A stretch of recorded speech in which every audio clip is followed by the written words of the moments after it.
we are at the end of January and everybody pretty much knows that it's Super Bowl time. If you like sports or don't like sports, Super Bowl is something that is hard not to know about, right? So I'm gonna show you a couple things today, 2 recipes that just in case you are going to a Super Bowl party or you are having one, these are 2 recipes that I would recommend that you try. And so you've got enough time to get to the store and get the items that I'm gonna show you here today to make these 2 fun recipes. And they're kind of different ones. And so that's kind of why I wanted to show these specifically, because there's something just a little bit different. Now for this first one, you're looking at the ingredients here for a hot bacon dip. That's right, hot bacon dip. If we hear the word bacon in any kind of recipe, we do a cheer around here. So when I made this one for the first time many years ago, it was a huge hit, and it's been a while since I've made it. So I'm gonna make this one and show you how to put this together, just in case you wanna make this one. And then for the second recipe, you stay tuned. Once we're finished with this one, we're gonna go right into that one, and it is sweet, it is fun, and it's just a couple ingredients, and you can have it made in about 5 minutes. So we don't wanna miss that one, right? All right, let's get into the hot bacon dip. So this calls for bacon, star of the show. We are going to use this full pound of bacon. I am going to use 2 packages of cream cheese. I'm gonna use 1/4 cup of milk. I'm gonna use some minced onion is what the recipe calls for. I think I generally use fresh. So today I'm actually using some green onions that I had. That's gonna be perfect. You need just a little bit of horseradish, so you can use the horseradish sauce or just the fresh horseradish. Whatever you have, I think would work fine. And then you need fresh parsley or dried parsley flakes for the top. I'm also going to use a little bit of onion salt because I love that, and it'll pair nicely since I'm using onions. And then to serve this, you bake it and it's hot. You can either use tortillas or crackers. Both are perfect. So let's get into this recipe. And I have showed you guys this little recipe but before. It's years and years old, and I have handwritten in recipes myself, and then through the years, as I have decided some are favorites, I put the little sticker at the top, and that just lets me know this one is one that we love a lot, and when I'm leafing through I can find that pretty quickly. So here's the hot bacon dip. I have no idea where I got this recipe. I can't remember, but it's a really good one. All right, into my bowl with my cream cheese, I am going to add 1/4 cup of milk. And having these at room temperature is a great idea. It makes this whole process a little quicker and smoother. However, these are not completely at room temperature, but we are gonna go with it.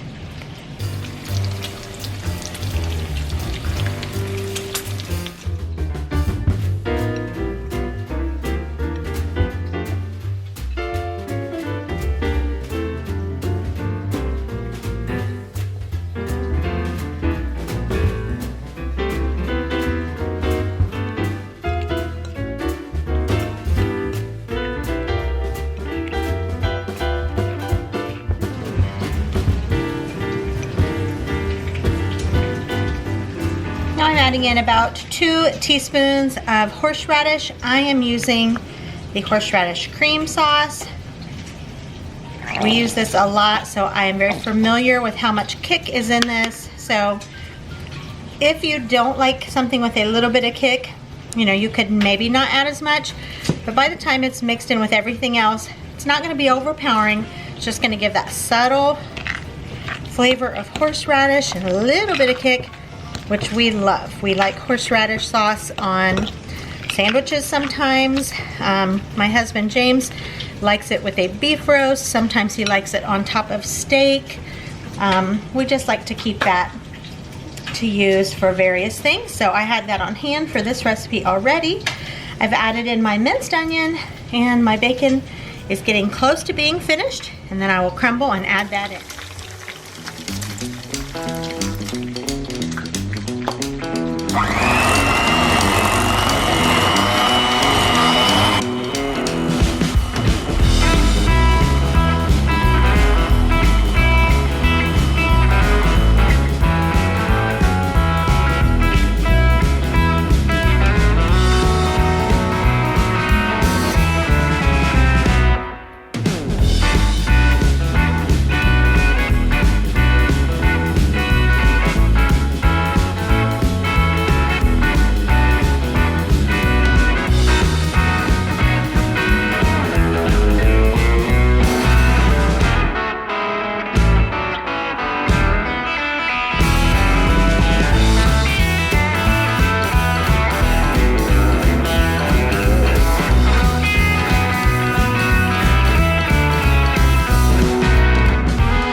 All right, so here's my beautiful bacon.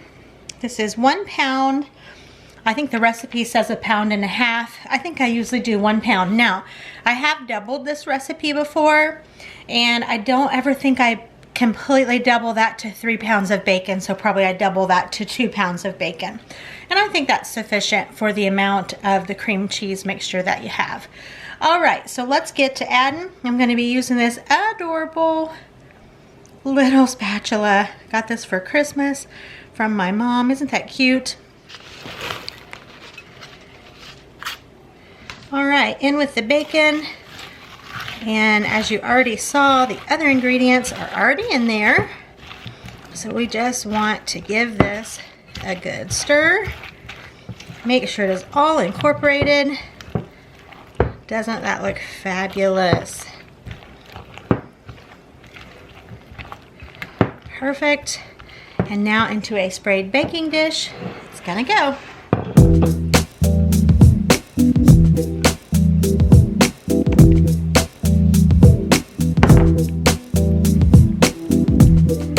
This is an 8x8 and it fits perfectly. And then onto the top goes our parsley flakes and a little bit of the Trader Joe's onion salt. And there you have it, guys. This goes in the oven. We're gonna bake this on 350 for about 15 to 20 minutes until it's bubbly. Now, if you make this ahead of time and say put it in the fridge till you're ready to bake it, just let it come to room temperature if you can before you put it in the oven. That's gonna make sure it heats consistently. So there you have it, hot bacon dip.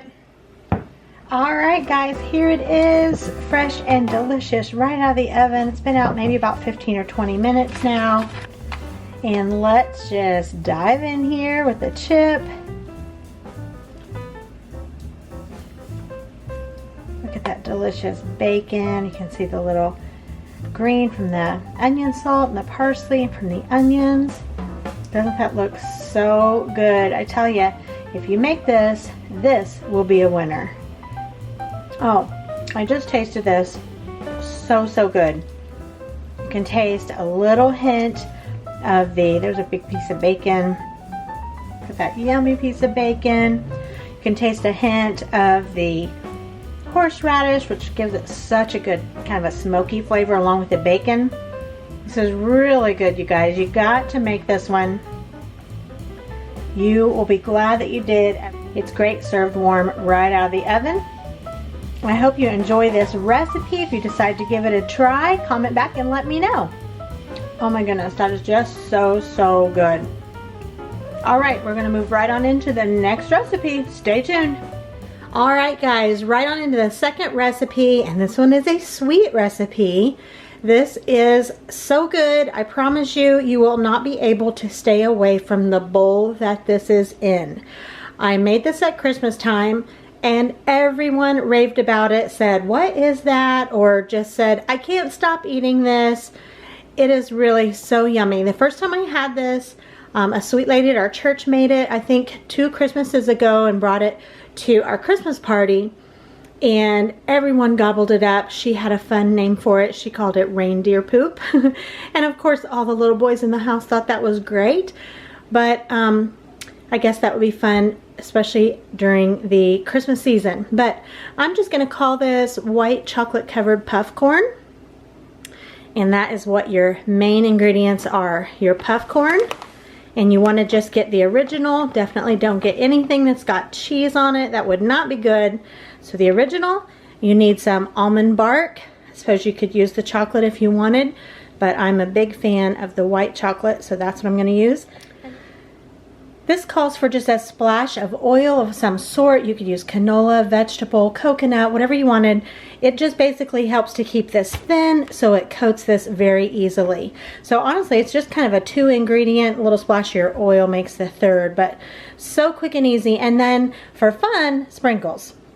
When we actually, after we had it that first time, we were on a long weekend getaway in Amish country in Ohio, and one of the grocery stores there, the bulk stores, They had the very same thing, and it had sprinkles on it. It was so good. So I add sprinkles to mine when I make it, so you can just use, you know, a traditional kind of sprinkle. But since we're talking football, I'm going to use blue because our team is the Indianapolis Colts, and although they are not playing in the Super Bowl, they have before. So I'm going to use this blue crystal sprinkles to go on my white chocolate covered puffcorn. So let's get started melting this chocolate. All right, so for anything that takes a chocolate covering or coating, or that you're going to dip in chocolate, I use the bark, the almond bark or the chocolate bark. I've used the Great Value brand, I've used the Kroger brand, I've used the Aldi brand. I cannot tell a difference between them at all. They all work just the same in my opinion. As it says here on the bag, it is microwavable. So you just follow the instructions on the back, microwave it just like it says. I have never ever had a problem working with this. It's perfect and it's relatively inexpensive. I think this is about $3 around there at Walmart at least. That's where I got this for this go around. So I'm gonna start melting this in the microwave. You just basically melt it, stir, melt it a little bit more and stir.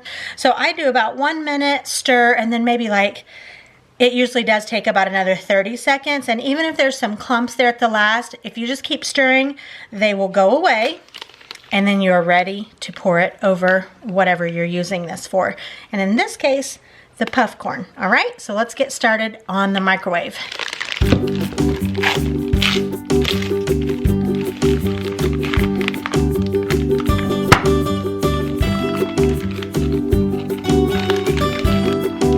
All right, so I'm going to do 1/2 of this package.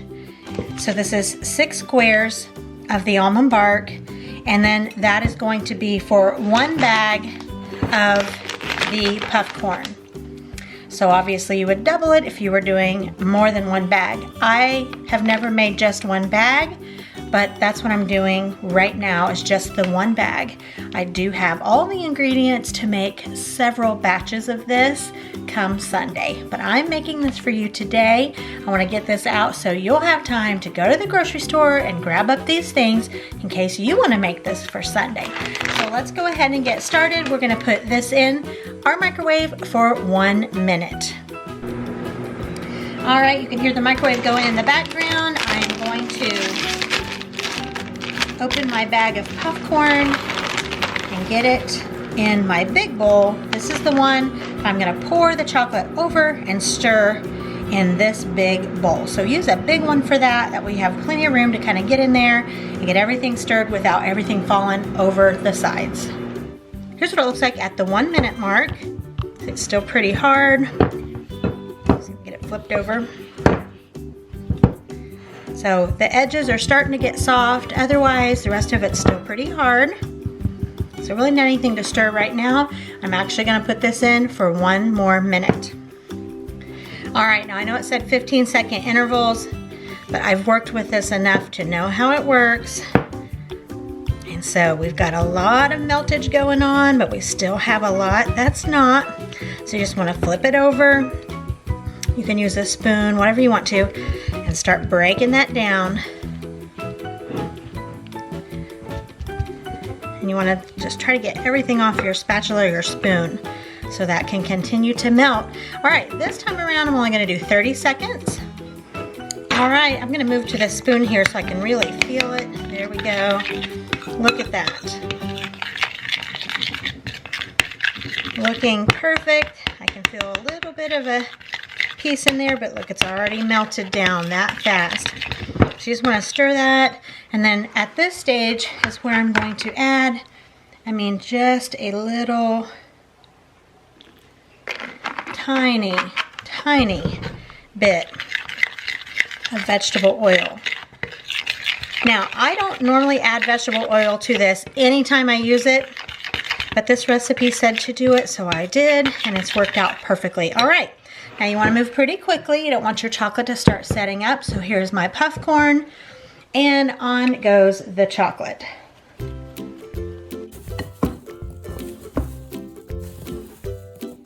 You just want to keep stirring until you get everything coated. And this chocolate goes a long way. You just have to keep stirring. And you kind of want to work quickly so your chocolate doesn't start setting up on you. I think this is actually looking pretty good. I'm going to give it a couple more stirs. I'm going to put it on my wax paper lined cookie sheet to sort of firm up. All right, and here it is, all poured out on my cookie sheet. We just want to spread it into a layer here.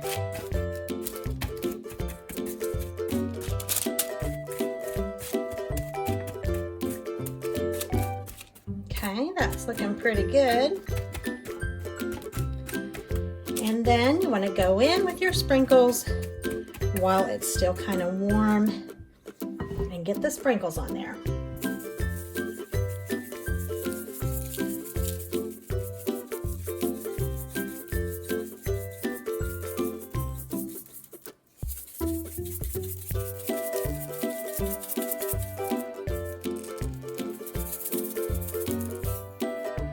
Look how perfect this is.